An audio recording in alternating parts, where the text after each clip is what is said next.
YouTube Rewind, sebuah YouTube culture di mana setiap tahunnya kita akan selalu disuguhkan oleh beberapa kompilasi musical scene tentang hal yang pernah rame atau viral pada masanya. Entah itu bertajuk pada meme, politik, isu-isu kontroversial, dan apapun itu yang penting pernah tren di YouTube tentunya. Tapi kenapa YouTube Rewind sudah tidak ada lagi? Dari YouTube langsung sendiri saja itu sudah berhenti sejak tahun 2018. Di Indonesia, culture ini lebih mengarah ke diubah menjadi lebih umum pada tahun 2020.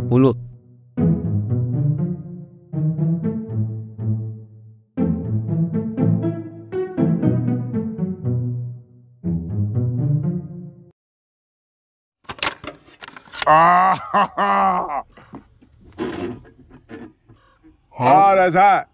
That's hot.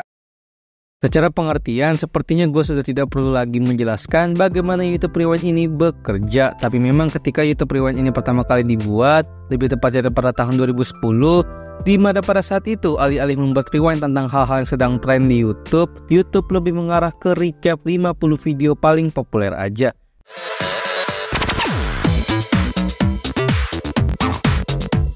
Double rainbow. Oh my god. Look at your man. Now back to me. Now back at your man. Now back to me. This is a video we've been watching a lot in the office here. It's a YouTube video. You're crying because you love Justin Bieber? Yes, there's my room, my room.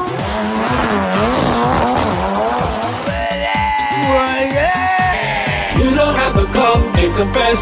We're looking for you. We gon' find you. We gon' find you. It's cool, I'm fine. I can stop at any time.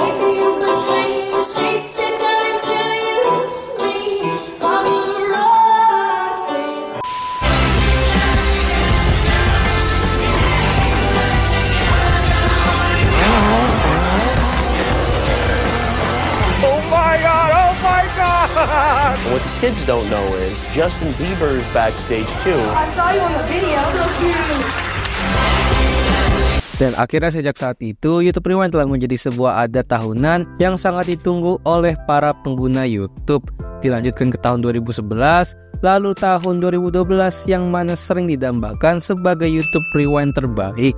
Dan akhirnya dilanjutkan ke tahun 2013, 2014, 2015, 2016, 2017, lalu akhirnya sampai pada ke tahun 2018 yang ternyata menjadi titik flopnya tren YouTube Rewind ini, dimana tidak disangka video YouTube Rewind 2018 yang seharusnya ditunggu-tunggu oleh orang-orang malah menjadi video dengan dislike terbanyak di platform YouTube itu sendiri, dengan angka mencapai lebih dari 19 juta dislike, dan itu akan terus bertambah. Alasannya sendiri, ternyata pada video itu banyak elemen seperti tren, kreator, dan lain-lain yang tidak berhubungan sama sekali dengan YouTube. Seperti yang dijadikan contoh adalah Will Smith dan Ninja, yang tidak berhubungan sama sekali dengan YouTube tapi malah dijadikan scene dan panggung juga. Sehingga ini membuat orang-orang menjadi kecewa dan akhirnya menobatkan YT Rewind 2018 menjadi rewind terburuk.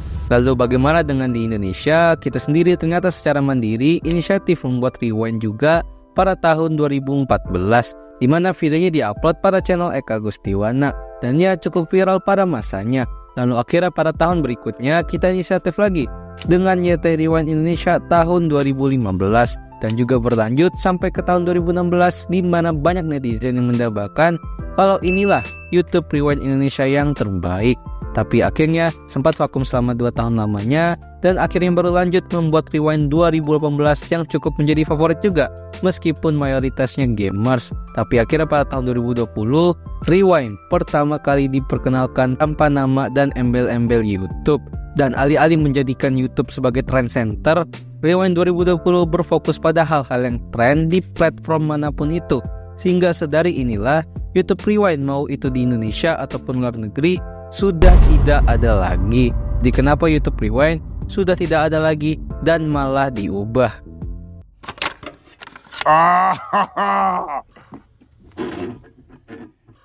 Oh, that's hot. That's hot. Jadi apa yang membuat YouTube Rewind ini sudah dihilangkan, ditindaklanjuti, dan bahkan diubah? Padahal secara peminat dan sebagai adat tahunan yang keren, tentu selalu akan seru pada setiap tahunnya. Kalau kita mengambil dari sisi YouTube itu sendiri, sebenarnya kalau alasannya bertajuk pada karena video YouTube Rewind 2018 itu gagal total, sebenarnya tidak juga. Karena tahun 2019, YouTube masih memberikan format YouTube Rewind yang walaupun sangat berbeda jauh konsepnya, tapi memang sudah mulai kelihatan sejak tanggal 12 November tahun 2020, di mana YouTube mengumumkan bahwa mereka tidak akan membuat Rewind untuk tahun itu, dengan menyatakan 2020 telah berbeda dan tidak terasa tepat untuk melanjutkan seolah-olah itu tidak terjadi, katanya. Dan banyak orang yang bilang alasannya adalah karena maraknya kasus COVID-19 pada tahun itu. Jadi alih-alih membuat sebuah rewind, YouTube mengatakan kalau mereka akan lebih berfokus untuk mengatasi platformnya saja. Dan akhirnya pada tahun berikutnya, yaitu 7 Oktober 2021, YouTube akhirnya resmi menyatakan kalau YouTube Rewind tidak akan ada lagi. Alasannya sendiri sampai sekarang memang masih belum jelas. Sedangkan di Indonesia sendiri, YouTube Rewind yang murninya di rewind di YouTube doang sudah hilang sejak tahun 2018. Dan pada tahun-tahun selanjutnya, yang dibuat bukanlah YouTube Rewind, melainkan hanya rewind saja. Lalu kenapa bisa diubah? Kenapa tidak bisa konsisten didedikasikan untuk membuat dalam tanda kutip YouTube Rewind aja? Alasannya sendiri, zaman sudah berubah. Banyak tren dan hal-hal yang sedang viral di Indonesia maupun di luar negeri sekarang sudah tidak bertajuk pada platform YouTube lagi. Sekarang kita tinggal di zaman di mana video pendek menjadi penguasa industri kreatif yang memang sudah pernah gue bahas di video ini. Jadi andaikan kita tetap melanjutkan YouTube Rewind Indonesia atau YouTube Rewind lainnya, tren apa yang akan dijadikan scene-nya? Kalaupun ada, pasti sedikit banget. Sedangkan jika kita memaksa mencampurkan tren platform lain ke YouTube Rewind, komentar-komentar seperti TikTok Rewind, gak ada hubungannya sama YouTube dan lain-lain, pasti akan bermunculan. Nah, itu terbukti dari gagalnya YouTube Rewind 2018 yang nekat mencampur-campur culture trend platform lain ke YouTube Rewind. Jadi alih-alih memaksakan, YouTube sendiri lebih memilih untuk menindaklanjutin rewind culture ini, sedangkan kita lebih memilih untuk mengubah konsepnya menjadi rewind saja. Tapi secara kesimpulan, gak heran kenapa tahun kemarin TikTok Replay cukup diminati ketimbang Rewind 2022. Jadi kira-kira apa kalian punya solusi lain dengan perubahannya internet culture ini? Silahkan kasih pendapat kalian di kolom komen. Terima kasih telah menonton video ini. Gimana? YouTube Rewind tahun berapa yang menjadi favorit kalian? Silahkan kasih tahu di kolom komen aja. Di sini kita bisa lihat kalau perubahan zaman dan tren memang tidak bisa dipungkiri. Dan mau tidak mau kita harus terus beradaptasi. Jadi kira-kira internet atau YouTube culture apa lagi yang bisa gue bahas untuk segmen ini? Bisa banget buat request di kolom komen. Jadi jangan lupa subscribe Dazzle. Dah.